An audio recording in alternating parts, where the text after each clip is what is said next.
शिवसकाळ मित्रांनो, आज आपण जाणून घेणार आहोत छत्रपती संभाजीनगर येथील अजिंठा वेरूळ लेणीबद्दल। छत्रपती संभाजीनगर ते अजिंठा हे अंतर सुमारे 30 किलोमीटर आहे। येथे आपण बसने किंवा ट्रेननेही येऊ शकतो। नालाकार वळण घेतलेली वाघोर नदीच्या अर्धचंद्रकोरीच्या टेकडीच्या उभ्या पृष्ठभागात या अजिंठा लेण्या खोदल्या गेल्या। हिरवीगार घनदाट झाडी व डोंगर त्यात दिसणारा हा वास्तुशास्त्राचा नमुना आम्ही पाहिला। बौद्ध धर्माचा महापूर ओसरला गेल्यानंतर ह्या लेण्या पूर्णपणे दुर्लक्षित झाल्या। डोंगर माथ्यावरून पावसाळ्यात येणारा गाळाचा खच लेण्यांच्या तोंडाशी साचला। मग पुढच्या 1000 वर्षात या लेण्या पूर्णपणे बुजून गेल्या। अशातच शिकार करताना जॉन स्मिथला हे वैभव म्हणजे ही लेणी सापडली। हो, पण हा जॉन स्मिथ येथे आला कसा?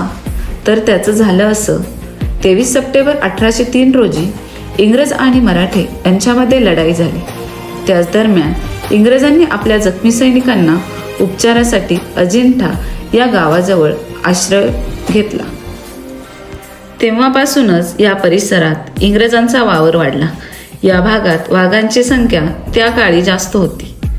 मग तेव्हाचा मद्रास प्रांताचा नेटिव्ह अधिकारी जॉन स्मिथ 28 एप्रिल 1819ला शिकारीसाठी आला आणि शिकार करताना त्याला अजिंठ्याची लेणी दिसली।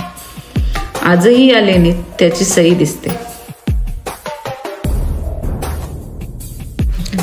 हे सौंदर्य पाहून त्याची प्रतिभा जागे झाली आणि त्याने लगबगून परतून एथियाटिक सोसायटी ऑफ बेंगॉल संस्थेला या लेण्यांबद्दल माहिती दिली। त्याच वेळी त्याने या धार्मिक स्थळांचे रक्षण आणि संशोधन करण्याची शिफारसही केली।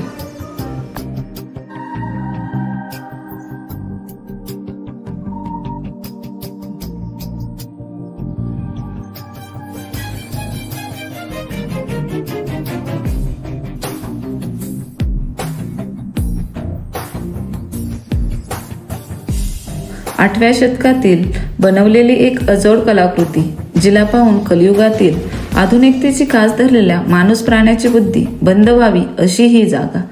हे वेरूळचे कैलास मंदिर म्हणजे नुसते पाहण्याची बघण्याची जागा नाही, तर जगण्याची व अनुभवण्याची जागा आहे। तुम्ही येथे यावे आणि स्वतःला या अजोड शिल्पांच्या स्वाधीन करावं आणि या शिल्पांच्या चेहऱ्यावरचे भाव तुम्हाला निशब्द करतील। येथील प्रत्येक शिल्प म्हणजे पुराणातील एक सुंदर गोष्ट। भारतातील अनेक आश्चर्यकारक गोष्टींपैकी एक असे हे मंदिर इतके अजोड, इतके अतुलनीय आहे की काहींच्या मते हे एलियनने बांधलेले आहे। या कैलास मंदिराबद्दल आजही अनेक गुपिते आहेत। हे मंदिर महादेवाला समर्पित आहे। या मंदिराच्या बांधकामाचे कोड आजही न उलगडणारे आहे, कारण एकसंध खडकातून हे लेणं कोरण्यात आले आहे। युनेस्कोच्या भारताच्या जागतिक वारसा स्थळाच्या यादीत या लेण्याचे नाव हे पहिल्या 5 स्थळांमध्ये येते। या मंदिराच्या निर्मितीबद्दल आजही आश्चर्य व्यक्त केले जाते। तसे पाहायला गेले तर भारतातील सर्व लेण्या या सामान्यतः एकतर खालून वर किंवा डोंगर फोडून समोरून अशा कोरलेल्या आहेत। मात्र कैलास मंदिराची निर्मिती ही आधी कळस मग पाया या तत्वावर केली गेली आहे। हे मंदिर संपूर्णपणे एका खडकातून कोरण्यात आलेले आहे। हे जगातील एकमेव असे मंदिर आहे ज्याचे बांधकाम हे वरून खाली करण्यात आलेले आहे। अतिशय नियोजनबद्धपणे कळसापासून पायापर्यंत या मंदिराची निर्मिती करण्यात आली आहे।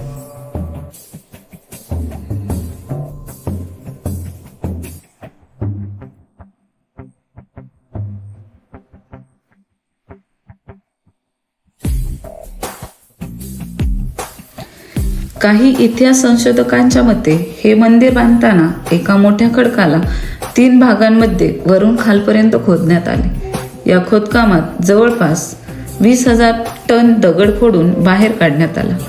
पण कैलास मंदिराच्या आसपासच्या परिसरात कुठेही या दगडाचे अंश दिसत नाही। याबद्दल आजही आश्चर्य व्यक्त केले जाते।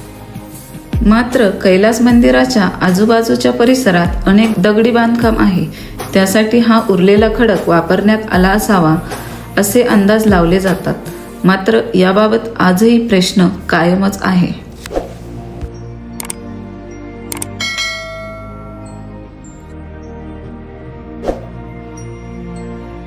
एकाच खडकातून निर्मिती होत असल्याने मंदिराच्या बांधकामाचे नियोजन एकदाच अचूकपणे करण्यात आले होते. कारण एकदा खोदकाम सुरू झाल्यावर काही चूक झाली तर दुसरा दगडाचा तुकडा बसवणे शक्य नव्हते.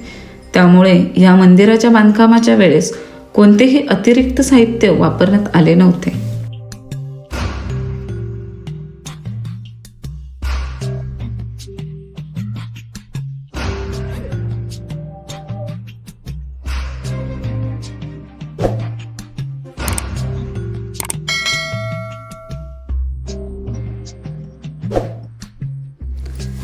लेणीच्या मध्यभागी जे मुख्य मंदिर आहे त्यामध्ये वरच्या बाजूला एक मोठे शिवलिंग आहे.